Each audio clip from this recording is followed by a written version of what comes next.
2026 का वर्ष भारत के लिए और भारत की सुरक्षा के लिए एक बड़ा महत्वपूर्ण वर्ष होने वाला है, क्योंकि ग्लोबल लेवल पर जिस लेवल की अनसर्टेनिटी चल रही है उस हिसाब से भारत की external intelligence agency research and analysis wing ने चार बड़े देश जो भारत के आसपास के हैं उनका एक एनालिसिस करके ये चीज़ को समझने की कोशिश की है कि भारत की सुरक्षा पर किस प्रकार की आंच 2026 में आ सकती है। इसमें सबसे पहला देश पाकिस्तान है, जो भारत की एक्सटर्नल इंटेलिजेंस मानती है कि पाकिस्तान इस मोमेंट पर जिस प्रकार से जो गतिविधियां 2025 में हुई वो दो पैरेलल लाइंस के ऊपर चलने की कोशिश करेगा। इसमें सबसे पहली लाइन है हेडलाइन लाइन। हेडलाइन लाइन यानी कि एक ऐसी लाइन जिसको पाकिस्तान बड़े लंबे समय से अपनाता आया है, जिसको हम टेररिज्म की लाइन कहते हैं। पाकिस्तान ने टेररिज्म को इस तरीके से डिज़ाइन किया है कि जिसके तहत पहली बात वो कैजुअलिटीज़ को जेनरेट करे, एक देश में भारत के ऊपर साइकोलॉजिकल शॉक पैदा करे, एक ऐसा ट्रिगर पैदा करे कि जिसकी वजह से पूरे भारत में पॉलिटिकल लेवल पर डिस्ट्रैक्शन हो। ये जो पाइपलाइन है इसके तहत पाकिस्तान ने अलग अलग प्रकार के लॉजिस्टिक्स, फाइनेंसिस और सबसे बड़ी बात नरकोटिक्स का प्रयोग करके इस पूरी की पूरी पाइपलाइन को सस्टेन करने की कोशिश की है। इसके साथ साथ जो भारत की एक्सटर्नल इंटेलिजेंस एजेंसी है वो ये भी अब मानती है कि पाकिस्तान केवल अब सिर्फ टेररिज्म का सहारा नहीं लेगा, क्योंकि जिस प्रकार से लाल किले का जो अटैक लास्ट ईयर हुआ उस अटैक के तहत पाकिस्तान की तरफ से एक जो गतिविधि यूनिक देखी गई, जो एक नया पैटर्न है, उसके बारे में मैं एक डिटेल्ड वीडियो वैसे अलग से लेकर आऊँगा। जो होम ग्रोन टेररिज्म है वो एक अलग प्रकार का थ्रेट यहाँ पर मैनिफेस्ट करेगा। लेकिन भारत की एक्सटर्नल इंटेलिजेंस एजेंसी एक चीज़ और भी मानती है कि पाकिस्तान सिर्फ होम ग्रोन टेररिज्म पे नहीं रुकने के बजाय बल्कि वो एक बड़ा महत्वपूर्ण काम ये भी करने की कोशिश 2026 में करेगा कि वो कहीं ना कहीं जो भारत के बॉर्डर स्टेट्स हैं, जिसमें से खास कर पंजाब का एक राज्य और साथ में जो है पश्चिम बंगाल के अंदर वो बांग्लादेश का सहारा लेते हुए यहाँ पर क्रिमिनल नेटवर्क्स के तहत कम्युनल हेट्रेड को पैदा करके कहीं ना कहीं रायट्स प्लस क्रिमिनलिटी का कॉम्बिनेशन का गेम वो खेलने की कोशिश करेगा ही करेगा। इस कॉन्टेक्स्ट में पाकिस्तान का उद्देश्य केवल ये रहेगा कि एक जगह पर वो भारत की ट्रूप्स को और फोर्सेस को कश्मीर घाटी में टेररिज्म के तहत व्यस्त रखने की कोशिश करेगा, और दूसरी जगह यहाँ पर जहाँ वो नैरकोटिक्स का प्रयोग, कम्युनल हेट्रेड का प्रयोग, राइट्स का प्रयोग, इन सारी चीज़ों के तहत इनको ओवरऑल एक वाइट कॉलर टेरर इकोसिस्टम के साथ फ्यूज करके वो कहीं ना कहीं भारत के गवर्नेंस फेटीग को क्रिएट करने की कोशिश करेगा। गवर्नेंस फेटीग का मतलब यहाँ पर सिंपल सिर्फ ये है कि इस मॉड्यूलर नेटवर्क अप्रोच के तहत जहाँ पर white collar ecosystem, narcotics, communal hatred, riots, इन चार चीज़ों के तहत जब वो एक गेम चलाने की कोशिश करेगा तो उसका उद्देश्य होगा कि यहाँ पर भारत की जो डोमेस्टिक सिक्योरिटी फोर्सेस और डोमेस्टिक इंटेलिजेंस है उनके बेसिकली रिसोर्सेज यहाँ पर इस चीज़ को टैकल करने के लिए ड्रेन होते रहें, ताकि जब ये रिसोर्सेज यहाँ पर ड्रेन होते रहेंगे तो पैरेलली जो ग्लोबल लेवल से लेकर डोमेस्टिक लेवल पर एक प्रोपोगेंडा और नरेटिव वॉर है उसको चलाने में वो कहीं ना कहीं भारत के रिसोर्सेज को डाइवर्ट करेगा। तो भारत की एक्सटर्नल इंटेलिजेंस एजेंसी का ये बात बहुत क्लियर कट तरीके से मानना है कि पाकिस्तान ये डाइवर्जनरी टैक्टिक, जिसके तहत कश्मीर घाटी में जिहाद जिहाद के तहत वो ये इंश्योर करेगा कि कैसे कश्मीर घाटी में खास करके आर्म्ड फोर्सेस जो भारत की हैं उनका एनर्जी डाइवर्टेड रहे, और दूसरी जगह पर इंटरनल लेवल पर गवर्नेंस फटीग क्रिएट करके वो यहाँ पर भी ये प्रॉब्लम्स को बढ़ाता रहेगा ताकि नरेटिव वॉरफेयर बिल्ड होता रहे। लेकिन भारत की एक्सटर्नल इंटेलिजेंस एजेंसी का मानना है कि इस गेम में पाकिस्तान अकेला नहीं बल्कि उसको चाइना का भी समर्थन मिलेगा। एक चीज़ जो भारत की इंटेलिजेंस जानती है वो ये है कि चाइना इस मोमेंट पर कोई डायरेक्ट थ्रेट करने की परिस्थिति में भारत के ऊपर नहीं है। चाइना का उद्देश्य इस मोमेंट पर केवल और केवल एक भारत के ऊपर स्ट्रेटेजिक प्रेशर बिल्डिंग का है।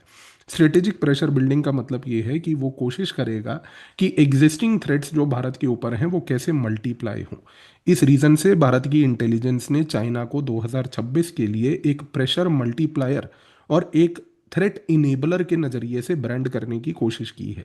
ये जो डुअल अप्रोच है कि चाइना एक यहाँ पर प्रेशर मल्टीप्लायर और थ्रेट इनेबलर है, ये इसलिए महत्वपूर्ण है क्योंकि चाइना यहाँ पर जो है सबसे पहले दो चीज़ें करेगा। एक, कि वो पाकिस्तान जैसे देश का समर्थन करते हुए उसको अलग अलग प्रकार की टेक्नोलॉजी की अपग्रेडेशन देगा। इसके तहत वो तुर्की को भी इन्वॉल्व करने की कोशिश करेगा ताकि एक मल्टीपोलर एक्सिस भारत के खिलाफ बने। और दूसरा, चाइना अपनी गतिविधियां इंडियन ओशन में रिसर्च वेसल से लेकर अलग अलग प्रकार के क्रिटिकल मिनरल्स जो ओशन बेड पर हैं उनकी मैपिंग करते हुए मैरीटाइम लेवल पर ब्लाइंड स्पॉट्स क्रिएट करने की कोशिश करेगा।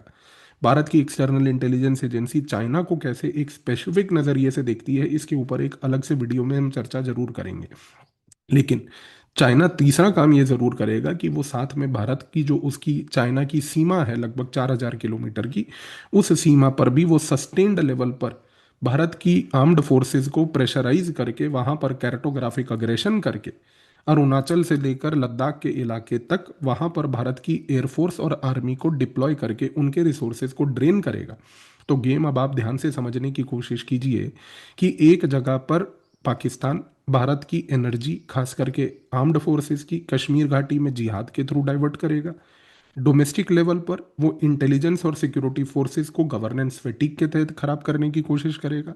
चाइना यहाँ पर मैरीटाइम ब्लाइंड स्पॉट्स क्रिएट करेगा। बॉर्डर लेवल पर इंफ्रास्ट्रक्चर क्रिएट करके वहां पर कार्टोग्राफिक अग्रेशन करके आर्म्ड फोर्सेस की एनर्जी डाइवर्ट करेगा।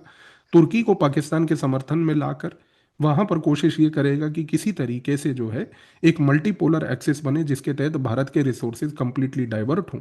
और यहाँ पर चाइना इस पर्टिकुलर गेम प्लान के तहत प्रेशर मल्टीप्लायर और एक इनेबलर बन के आ जाएगा। इस कॉन्टेक्स्ट में जो तीसरा देश महत्वपूर्ण यहाँ पर बनता है वो है बांग्लादेश। बांग्लादेश को इस मोमेंट पर भारत की इंटेलिजेंस एजेंसी सबसे पहले तो एक होस्टाइल स्टेट थिएटर के नज़रिए से नहीं देख रही।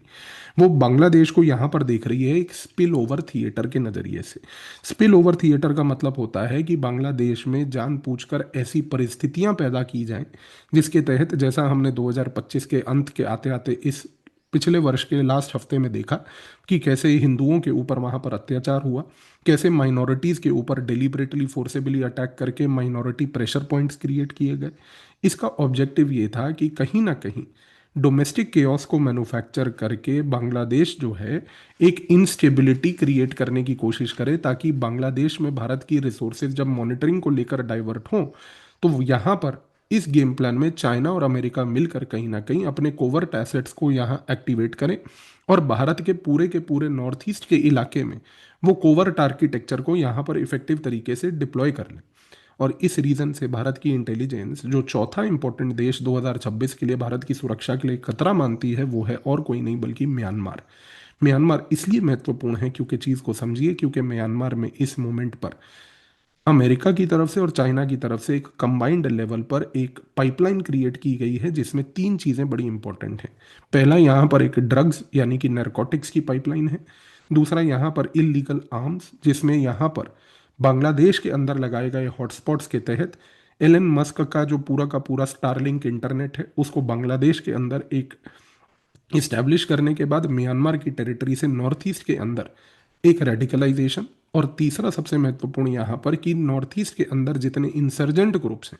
उन इंसर्जेंट ग्रुप्स को कहीं ना कहीं एक्टिवेट करके नॉर्थ ईस्ट की इंसर्जेंसी का एक रिवाइवल। इस रीजन से आप देखिए कि नागालैंड में ये हलचल ऑलरेडी चालू हो गई है। नागालैंड में ऑलरेडी कुछ ग्रुप्स जो हैं वो वापस से इंसर्जेंसी की रिवाइवल की चर्चा कर रहे हैं। उनको आज की डेट में आर्म्स एमुनेशन और नैरकोटिक सपोर्ट और साथ में एक blind spot based internet access Starlink का जो भारत के कंट्रोल में नहीं है अभी, वो पूरा का पूरा मिलने की संभावना जताई जा रही है म्यांमार से। तो म्यांमार का उद्देश्य यहाँ पर यह है कि वो एक क्रॉनिक प्रेशर पॉइंट बनेगा। आने वाले समय में आप म्यांमार का रोल खास करके असम, मणिपुर, मिजोरम और पश्चिम बंगाल तक स्पिल ओवर होते हुए देखेंगे। और इसमें से असम और खास करके पश्चिम बंगाल ज़्यादा क्रूशल है क्योंकि दोनों राज्यों में आने वाले समय में 2026 में चुनाव की प्रक्रिया है। और इस चुनावी प्रक्रिया के दौरान आप देखेंगे कि जैसे जैसे चुनाव के यहाँ पर डेट्स पास आते जाएंगे,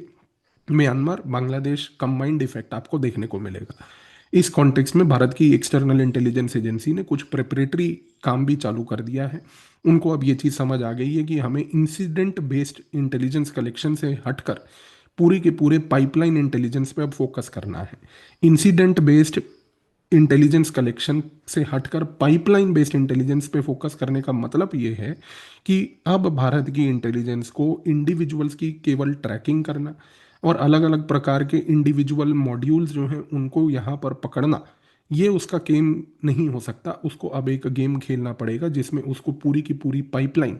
जिसमें नैरकोटिक्स, आर्म्स और यहाँ पर उनके हैंडलर्स जो हैं, पहली बात उनको यहाँ पर कंप्लीटली तोड़ने की आवश्यकता है। दूसरा,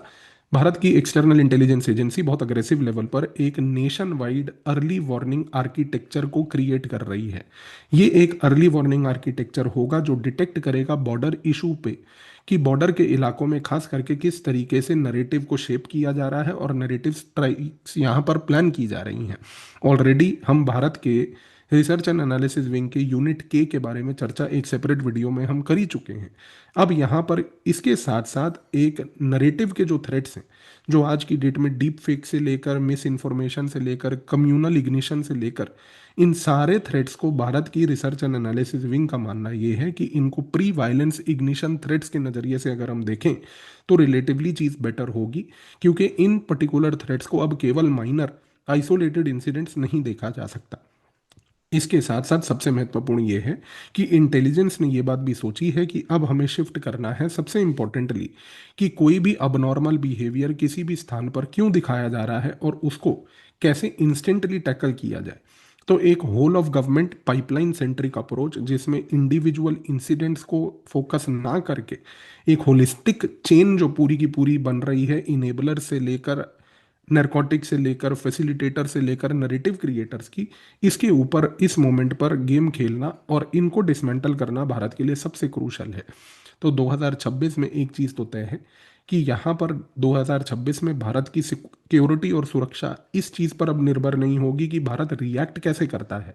बल्कि इस चीज़ पर निर्भर होगी कि क्या भारत सुपीरियर लेवल की इंटेलिजेंस के तहत इस पूरे के पूरे फ्रेजाइल इकोसिस्टम जो भारत के आसपास बन रहा है, क्या उसको टैकल करने की परिस्थिति वो रख पाएगी या नहीं रख पाएगी।